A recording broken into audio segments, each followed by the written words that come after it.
Good morning, 9 AM, Sunday morning.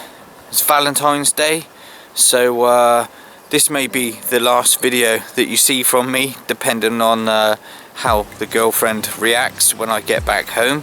But yeah, if she ends up throttling me for going out on Valentine's Day, it was nice knowing you all. But in all seriousness, it's week 5. I've not been able to get out this week, so it's a week on since my last session. And yeah, like I say, it's a Sunday morning. As you can expect, not everyone else is able to get out, so I'm pushing my luck, obviously. But there is only one other, possibly 2 other anglers to my left. And to be quite honest, I've no idea what time they turned up, because I sort of turned up around sort of 8:30ish. I think the time was, and they were already there, and unfortunately beat me to the swim that I really wanted to get into. But doesn't really matter, because I'm in the swim that I was in sort of for the first part of last weekend. The rods aren't out or anything yet. I've just been spending a little bit of time getting them sorted, but I can still fish the areas that I want to fish. And after a little bit of a tip off from a fellow angler from Swindon who visited yesterday, who I came down and seen for a couple of hours, has very kindly shared some information with me, and via his deeper, which I massively appreciated. So it may put me in a good stead today for a better chance of a bite. Not only that, whilst I come down to see him yesterday as well, we saw a couple of fish show, which is also encouraging. So thanks for the like I say, thanks for the heads up on that, Rich. That's much appreciated. The wind has already started to swing round. This coming week we've got some really mild temperatures starting to move in throughout the week, so you never know, things might just start to, you know, change up and sort of look a bit better going forward now into the late weeks of February and going into March, obviously before the ticket runs out at the end of March. So over my shoulder I've got a solid bag down there on the floor underneath the car, because typically it started to sort of have a light rain shower, which was obviously always going to happen when I had the PVA out. So you know, I should have known better. And then my other rod I've just set up on a Zig, ready to flick that out onto the back of the wind. So like I say, the wind is starting to swing from sort of like southeasterly to southerly, and it's starting to make its way round, which would be blowing into my bank. But for now, I know where I want to put the rods based on yesterday's sort of activity, and like I say, what Rich shown me, he found that on his deeper. So yeah, I think I need to get these rods out and sit back, get a brew on the go, and just see how the morning pans out.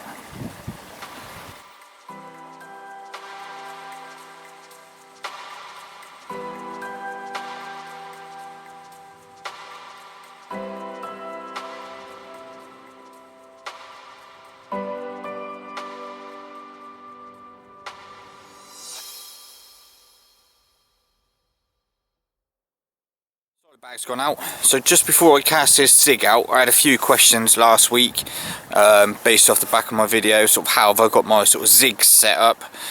So it really couldn't be simpler. So just flick the camera around whilst I just got it sort of led out on the bonnet of the car, and just quickly give you a rundown of kind of how I've got the Zig set up. Really, like I say, honestly, it couldn't be simpler. So coming down from the main line, it's just literally a lead clip system. Quick change swivel tucked in there as well. Like I say, lead clip sleeve, 2.5 ounce flat pair, and it literally is as simple as that.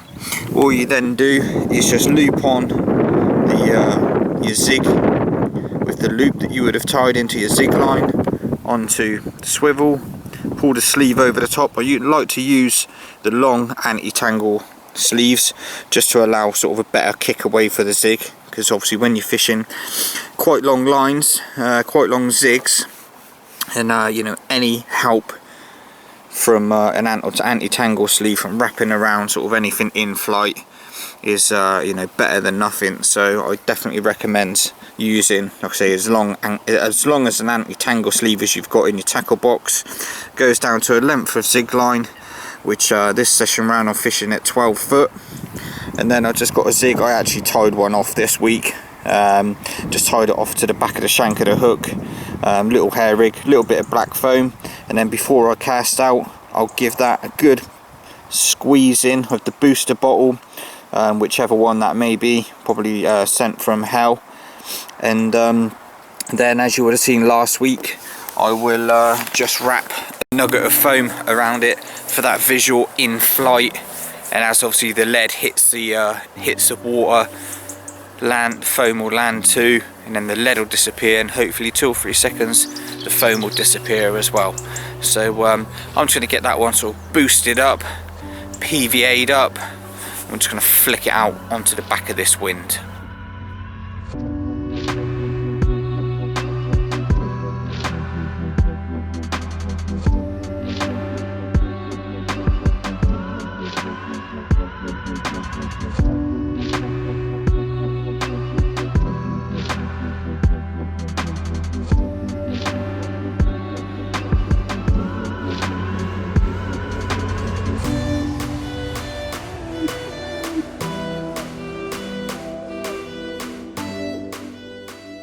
As you can see, I've resorted to the car because that wind and rain looks like it's starting to arrive a day early. Now today it was meant to be sort of like the last day of the easterly winds, you know, really cold, pretty much what we've had all week really. But it seems, like I say, that it's starting to move in through the course of this morning. The like I say, the southwesterly winds are starting to swing right round already. The rain and drizzle is starting to come down heavier, and it's gone from probably looking you know, far from carpy on the weather report, sort of looking at it late last night, to actually looking relatively half decent conditions out there now, to be quite honest with you. In these sort of conditions, I don't know what the zig's going to be sort of really up to be fair. Might be a possibility that I might even just put that back on a bottom bait if this sort of cloud and wind and rain sort of gets heavier and really starts to stir up a bit. So I don't know, I'm going to play that by ear. But I've got one on the top and one, well, I say one on the top, one in the top sort of 4 foot, and the other one on a solid bag on the bottom. So just going to have to play it by ear really. But I've got a little gap in the window up there, which the rain still seems to be coming through. But the rods are out there, I can see them. I've got the alarms turned up nice and high, and yeah, if I wasn't sat in the car, I'd be banging the face of that wind and rain. So yeah, it's actually looking really, really good and quite encouraging, to be honest. So just going to sit here, keep a watch out over the water. You know, this section of water that I can see now was exactly where I saw the fish show yesterday, while stood just over sort of like the other side to my left. So you know, if I do see anything, then I'm pretty sure it'll be in that area of the lake. But let's just keep our eyes peeled for the next couple of hours. I might just have to freshen up the rods, give them get a little bit of a boost in, get them back out there. But yeah, it's early days. It's only coming up to 10 o'clock. So you know, the rods have only been out the best part of an hour. So we'll see how the morning pans out.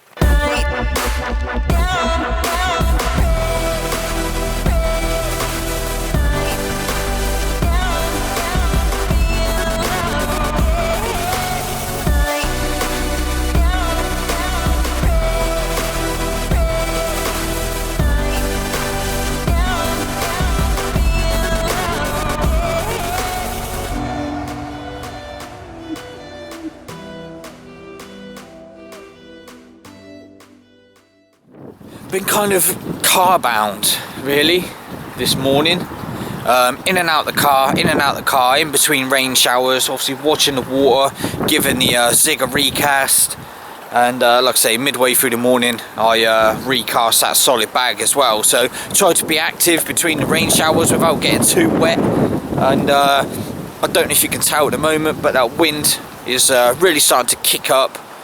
and like I say, threatens to turn itself round, blowing directly into me. So you can definitely tell, you know, there's a sort of a milder spell on the way. It's not cold by any stretch of the imagination. So I was going to persevere with the rods. I think I'm going to drop the Zig rod sort of down a foot or two, just in case that, you know, this sort of low pressure that's moving in has just allowed them just to move down a, you know, a layer or so. But I need to just keep persevering with that, and like I say, getting in and out the car and just giving that a recast and stuff. So I'm just going to say move it down maybe like a foot and a half, just to try another section of water, and then give it a little recast every 15-20 minutes into a different area, just to see if I can land it amongst a group of fish. Really, it'll be a time to redo the solid bag rod as well. So I've got kind of one on the top-ish, like I mentioned earlier, and one on the bottom, just trying to work my way through the layers of the lake really. But I've not seen anything, but nothing really to go on any other week, so just got to keep plugging away. So I'm going to get these rods sorted, and we'll catch up in a little while.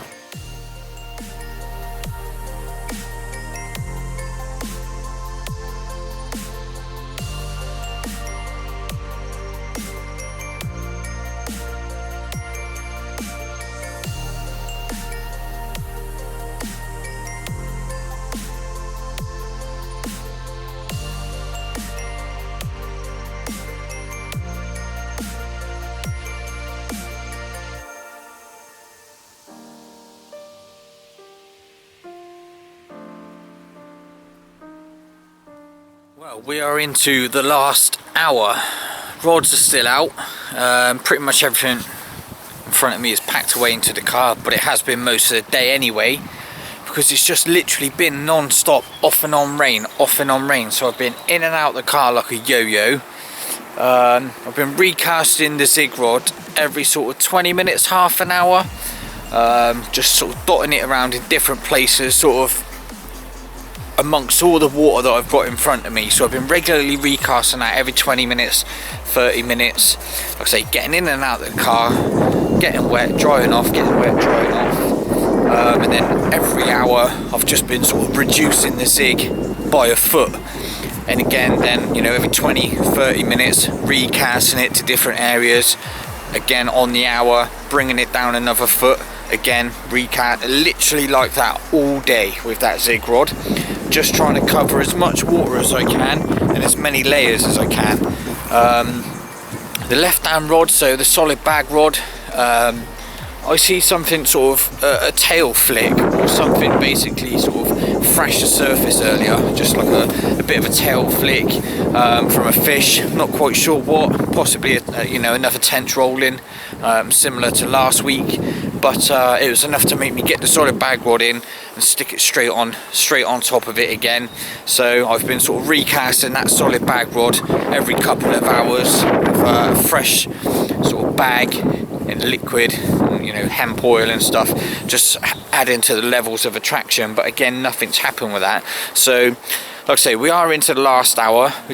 We haven't normally been able to fish this hour because the times have just been extended to 5 o'clock. So normally I'm packed up and gone home by now. So now that it's stopped raining finally for the last sort of hour or so, I'm going to just stand out and watch the water. Like I say, I've got nothing else to pack away, it's just the rods left, and as the sort of early evening starts to draw on, like I say, normally I'd be at home by now, showered and scoffing my face with food, but yeah, like I say, I'm just going to keep a watch on the water for this last hour, just for any sort of little giveaway signs, anything like that, because like I say, normally I wouldn't be here.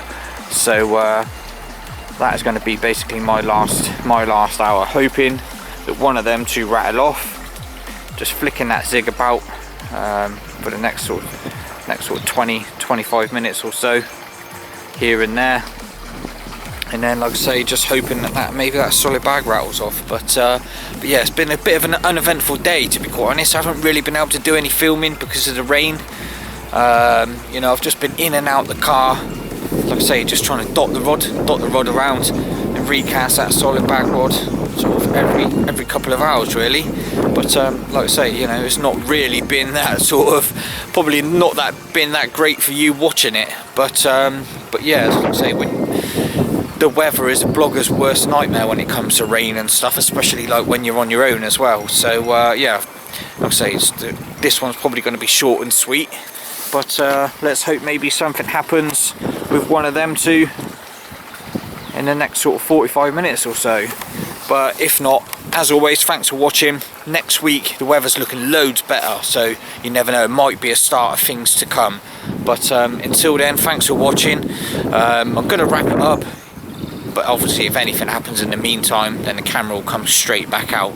But until then, like I say, I'll catch up with you soon. I'll speak to you next week, and fingers crossed, soon rather than later, we'll have a fish on the mat.